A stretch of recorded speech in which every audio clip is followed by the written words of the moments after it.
August 4th, 1789. Today, for the first time, I met this man with whom my brother has been so unhealthily taken. I must admit this boon controls a strange magnetism which upset me greatly. He is a veritable ancient, white-bearded, and dresses in a black cassock which struck me as somehow obscene. More disturbing yet was the fact that he was surrounded by women, as a sultan would be surrounded by his harem. And P assures me he is active yet, although at least an octogenarian. The village itself I had visited only once before, and will not visit again. Its streets are silent and filled with the fear the old man inspires from his pulpit. I fear also that like has mated with like, as so many of the faces are similar. It seemed that each way I turned I beheld the old man's visage. All are so wan, they seem lacklustre, as if sucked dry of all vitality. I beheld eyeless and noseless children, women who wept and gibbered and pointed at the sky for no reason, and garbled talk from the scriptures with talk of demons. P wished me to stay for services, but the thought of that sinister ancient in the pulpit before an audience of this town's interbred populace repulsed me, and I made an excuse. The entries preceding and following this tell of Philip's growing fascination with James Boon. On September 1st, 1789, Philip was baptized into Boon's church. His brother says, "I am aghast with amaze and horror. My brother has changed before my very eyes. He even seems to grow to resemble the wretched man." First mention of the book occurs on July 23rd. Robert's diary records it only briefly. P returned from the smaller village tonight with, I thought, a rather wild visage. Would not speak until bedtime, when he said that Boon had inquired after a book titled Mysteries of the Worm. To please P, I promised to write Johns and Goodfellow a letter of inquiry, P almost fawningly grateful. On August 12th, this notation: "Reached 2 letters in the post today, one from Johns and Goodfellow in Boston. They have note of the tome in which P has expressed an interest. Only 5 copies extant in this country. The letter is rather cool, odd indeed. Have known Henry Goodfellow for years."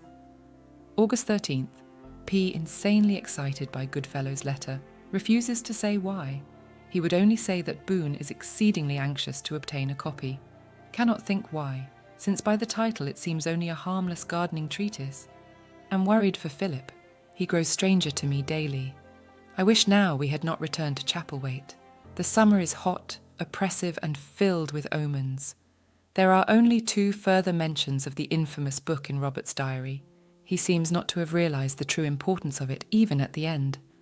From the entry of September 4th, "I have petitioned Goodfellow to act as P's agent in the matter of the purchase, although my better judgment cries against it.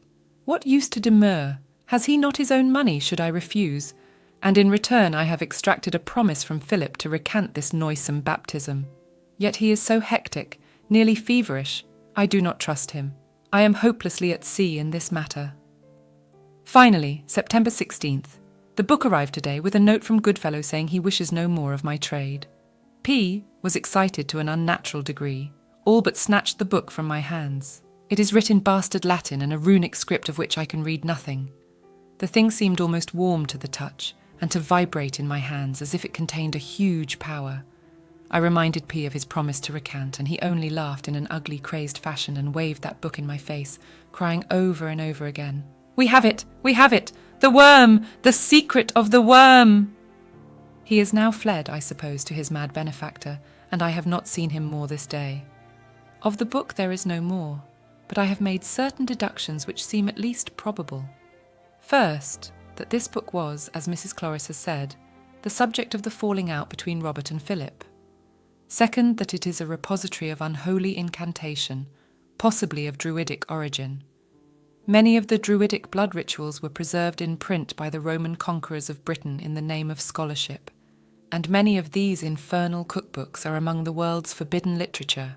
Third, that Boon and Philip intended to use the book for their own ends. Perhaps in some twisted way, they intended good, but I do not believe it.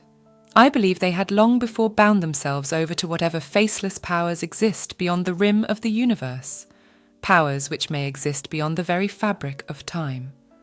The last entries of Robert Boon's diary lend a dim glow of approbation to these speculations, and I allow them to speak for themselves. October 26, 1789. A terrific babble in Preacher's Corners today. Frawley the blacksmith seized my arm and demanded to know what your brother and that mad Antichrist are into up there. Goody Randall claims there have been signs in the sky of great impending disaster. A cow has been born with 2 heads. As for myself, I know not what impends. Perhaps 'tis my brother's insanity. His hair has gone grey almost overnight.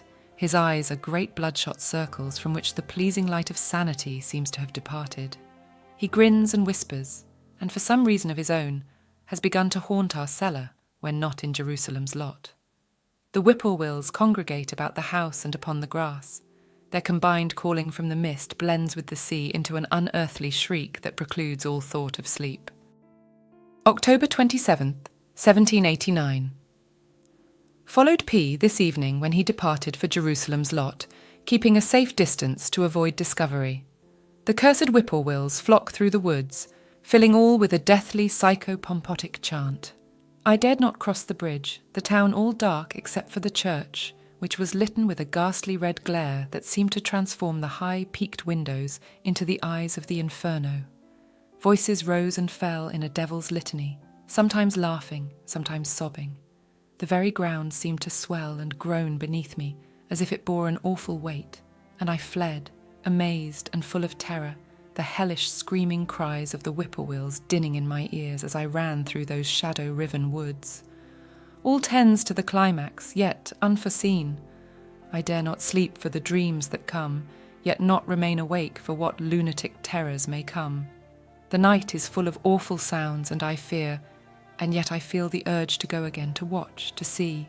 It seems that Philip himself calls me, and the old man. The birds cursed, here the diary of Robert Boone ends.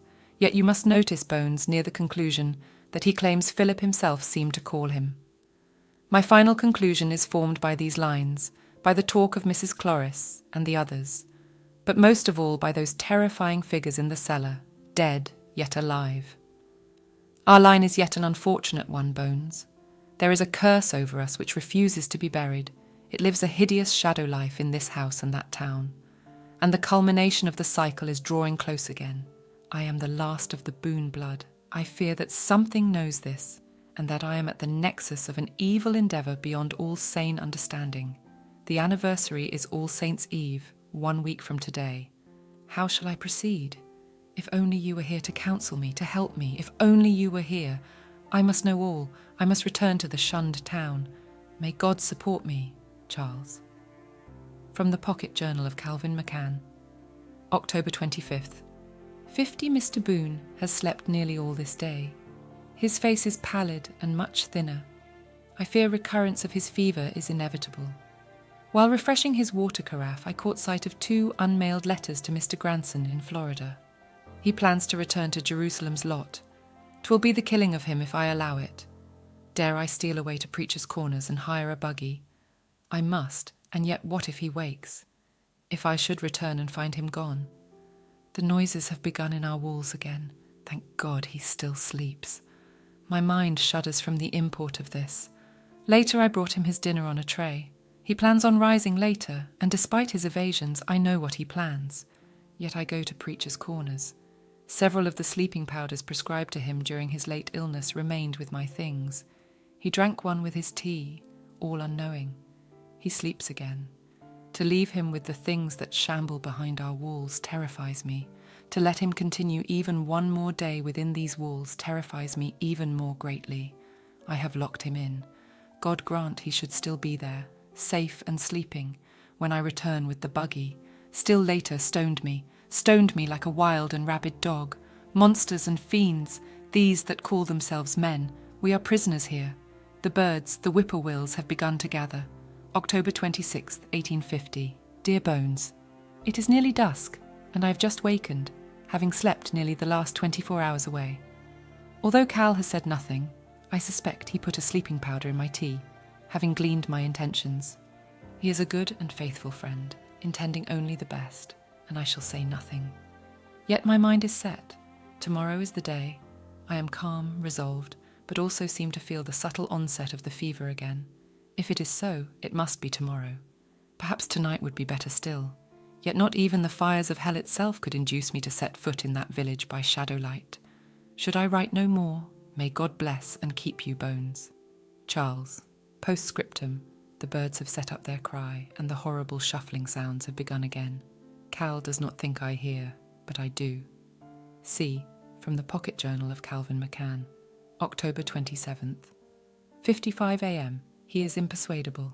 Very well. I go with him. November 4th, 1850. Dear Bones, weak yet lucid. I'm not sure of the date, yet my almanac assures me by tide and sunset that it must be correct. I sit at my desk where I sat when I first wrote you from Chapelwaite, and look out over the dark sea from which the last of the light is rapidly fading. I shall never see more. This night is my night. I leave it for whatever shadows be, how it heaves itself at the rocks, this sea. It throws clouds of sea foam at the darkling sky in banners, making the floor beneath me tremble. In the window glass I see my reflection, pallid as any vampire's. I have been without nourishment since the 27th of October, and should have been without water had not Calvin left the carafe beside my bed on that day. Oh, Cal, he is no more, Bones. He is gone in my place, in the place of this wretch with his pipe-stem arms and skull face, who I see reflected back in the darkened glass. And yet he may be the more fortunate, for no dreams haunt him as they have haunted me these last days. Twisted shapes that lurk in the nightmare corridors of delirium. Even now my hands tremble. I have splotched the page with ink. Calvin confronted me on that morning just as I was about to slip away, and I thinking I had been so crafty. I had told him that I had decided we must leave, and asked him if he would go to Tandril, some 10 miles distant, and hire a trap where we were less notorious. He agreed to make the hike, and I watched him leave by the sea road. When he was out of sight, I quickly made myself ready, donning both coat and muffler, for the weather had turned frosty. The first touch of coming winter was on that morning's cutting breeze. I wished briefly for a gun, then laughed at myself for the wish. What avails guns in such a matter? I let myself out by the pantryway, pausing for a last look at sea and sky. For the smell of the fresh air against the putrescence, I knew I should smell soon enough for the sight of a foraging gull wheeling below the clouds. I turned, and there stood Calvin McCann. "You shall not go alone," said he, and his face was as grim as ever I have seen it. "But Calvin," I began. "No, not a word. We go together and do what we must, or I return you bodily to the house. You are not well. You shall not go alone." It is impossible to describe the conflicting emotions that swept over me. Confusion, pique, gratefulness. Yet the greatest of them was love. We made our way silently past the summer house and the sundial, down the weed-covered verge and into the woods. All was dead still. Not a bird sang, nor a wood-cricket chirruped. The world seemed cupped in a silent pall. There was only the ever-present smell of salt, and from far away the faint tang of wood smoke. The woods were a blazoned riot of colour, but, to my eye, scarlet seemed to predominate all. Soon the scent of salt passed, and another, more sinister odour took its place, that rottenness which I have mentioned. When we came to the leaning bridge which spanned the Royal, I expected Cal to ask me again to defer, but he did not. He paused, looked at that grim spire which seemed to mock the blue sky above it, and then looked at me. We went on. We proceeded with quick yet dread footsteps to James Boone's church. The door still hung ajar from our latter exit, and the darkness within seemed to leer at us. As we mounted the steps, brass seemed to fill my heart. My hand trembled as it touched the door handle and pulled it. The smell within was greater, more noxious than ever.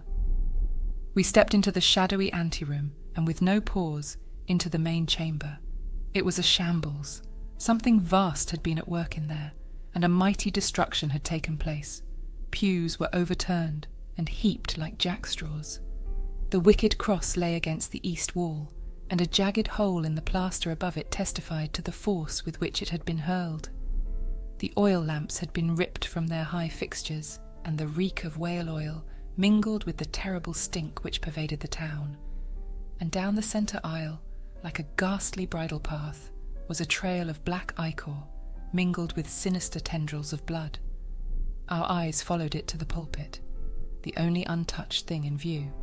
Atop it, Staring at us from across that blasphemous book with glazed eyes was the butchered body of a lamb. "God," Calvin whispered. We approached, keeping clear of the slime on the floor. The room echoed back our footsteps and seemed to transmute them into the sound of gigantic laughter. We mounted the narthex together. The lamb had not been torn or eaten.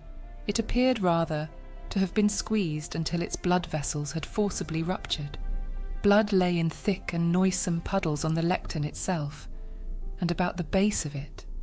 Yet on the book it was transparent, and the crabbed runes could be read through it, as through coloured glass. "Must we touch it?" Cal asked, unfaltering. "Yes, I must have it. What will you do?" "What should have been done 60 years ago. I am going to destroy it."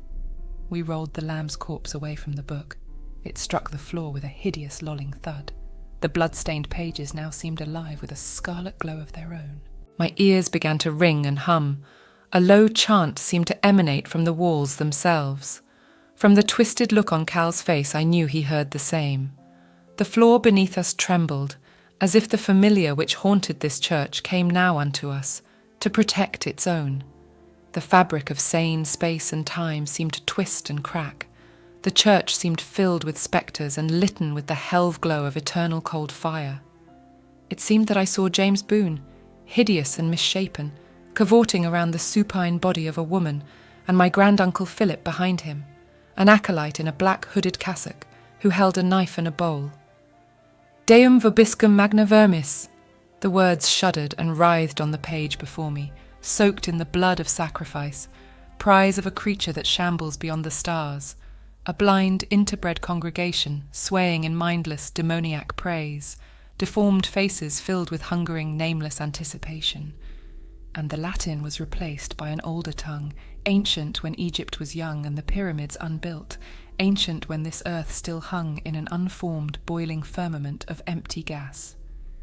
"Giagin vada yogsogoth, verminis, giagin, giagin, giagin." The pulpit began to rend and split, pushing upward. Calvin screamed and lifted an arm to shield his face. The narthex trembled with a huge, tenebrous motion like a ship racked in a gale. I snatched up the book and held it away from me. It seemed filled with the heat of the sun, and I felt that I should be cindered, blinded. "Run!" Calvin screamed. "Run!" But I stood frozen, and the alien presence filled me like an ancient vessel that had waited for years, for generations. "Giaginvada!" I screamed. "Servant of Yog-Sothoth, the Nameless One, the worm from beyond space, star-eater, blinder of time, Verminis, now comes the hour of filling, the time of rending. Verminis, Alya, Giagin." Calvin pushed me and I tottered, the church whirling before me, and fell to the floor. My head crashed against the edge of an upturned pew, and red fire filled my head, yet seemed to clear it. I groped for the sulphur matches I had brought. Subterranean thunder filled the place. Plaster fell. The rusted bell in the steeple pealed a choked devil's carillon in sympathetic vibration. My match flared. I touched it to the book just as the pulpit exploded upward in a rending explosion of wood. A huge black maw was discovered beneath. Cal tottered on the edge, his hands held out, his face distended in a wordless scream that I shall hear forever. And then there was a huge surge of grey, vibrating flesh. The smell became a nightmare tide. It was a huge outpouring of a viscid, pustulant jelly, a huge and awful form that seemed to skyrocket from the very bowels of the ground. And yet, with a sudden horrible comprehension which no man can have known, I perceived that it was but one ring, one segment, of a monster worm that had existed eyeless for years in the chambered darkness beneath that abominated church. The book flared a light in my hands, and the thing seemed to scream soundlessly above me. Calvin was struck glancingly, and flung the length of the church like a doll with a broken neck. It subsided. The thing subsided, leaving only a huge and shattered hole surrounded with black slime, and a great screaming, mewling sound that seemed to fade through colossal distances and was gone. I looked down. The book was ashes. I began to laugh, then to howl like a struck beast. All sanity left me, and I sat on the floor with blood streaming from my temple, screaming and gibbering into those unhallowed shadows while Calvin sprawled in the far corner, staring at me with glazing, horror-struck eyes. I have no idea how long I existed in that state. It is beyond all telling. But when I came again to my faculties, shadows had drawn long paths around me, and I sat in twilight. Movement had caught my eye, movement from the shattered hole in the narthex floor. A hand groped its way over the riven floorboards. My mad laughter choked in my throat. All hysteria melted into numb bloodlessness. With terrible, vengeful slowness, a racked figure pulled itself up from darkness, and a half-skull peered at me. Beetles crawled over the fleshless forehead. A rotted cassock clung to the askew hollows of mouldered collarbones. Only the eyes lived, red, insane pits that glared at me with more than lunacy. They glared with the empty life of the pathless wastes beyond the edges of the universe. It came to take me down to darkness. That was when I fled, screeching, leaving the body of my lifelong friend unheeded in that place of dread. I ran until the air seemed to burst like magma in my lungs and brain. I ran until I had gained this possessed and tainted house again, and my room, where I collapsed and have lain like a dead man until Tog Day. I ran because even in my crazed state, and even in the shattered ruin of that dead yet animated shape, I had seen the family resemblance. Yet not of Philip or of Robert, whose likenesses hang in the upstairs gallery. That rotted visage belonged to James Boone, keeper of the Worm. He still lives somewhere in the twisted, lightless wanderings beneath Jerusalem's lot and Chapelwaite, and it still lives. The burning of the book thwarted it, but there are other copies, yet I am the gateway, and I am the last of the Boone blood. For the good of all humanity, I must die, and break the chain forever. I go to the sea now, Bones. My journey, like my story, is at an end. May God rest you and grant you all peace. Charles. The odd series of papers above was eventually received by Mr. Everett Granson, to whom they had been addressed. It is assumed that a recurrence of the unfortunate brain fever which struck him originally following the death of his wife in 1848 caused Charles Boone to lose his sanity and murder his companion and longtime friend, Mr. Calvin McCann. The entries in Mr. McCann's pocket journal are a fascinating exercise in forgery, undoubtedly perpetrated by Charles Boone in an effort to reinforce his own paranoid delusions. In at least two particulars, however, Charles Boone is proved wrong. First, when the town of Jerusalem's lot was rediscovered, I use the term historically, of course, the floor of the narthex, although rotted, showed no sign of explosion or huge damage. Although the ancient pews were overturned and several windows shattered, this can be assumed to be the work of vandals from neighbouring towns over the years. Among the older residents of Preacher's Corners and Tandril, there is still some idle rumour about Jerusalem's lot. Perhaps in his day it was this kind of harmless folk legend which started Charles Boone's mind on its fatal course, but this seems hardly relevant. Second, Charles Boone was not the last of his line. His grandfather, Robert Boone, sired at least two bastards. One died in infancy. The second took the Boone name and located in the town of Central Falls, Rhode Island. I am the final descendant of this offshoot of the Boone line. Charles Boone's second cousin, removed by 3 generations. These papers have been in my committal for 10 years. I offer them for publication on the occasion of my residence in the Boone ancestral home, Chapelwaite, in the hope that the reader will find sympathy in his heart for Charles Boone's poor, misguided soul. So far as I can tell, he was correct about only one thing. This place badly needs the services of an exterminator. There are some huge rats in the walls by the sound. Signed, James Robert Boone. October 2nd, 1971. The chapter Jerusalem's Lot end here. See you in the next chapter.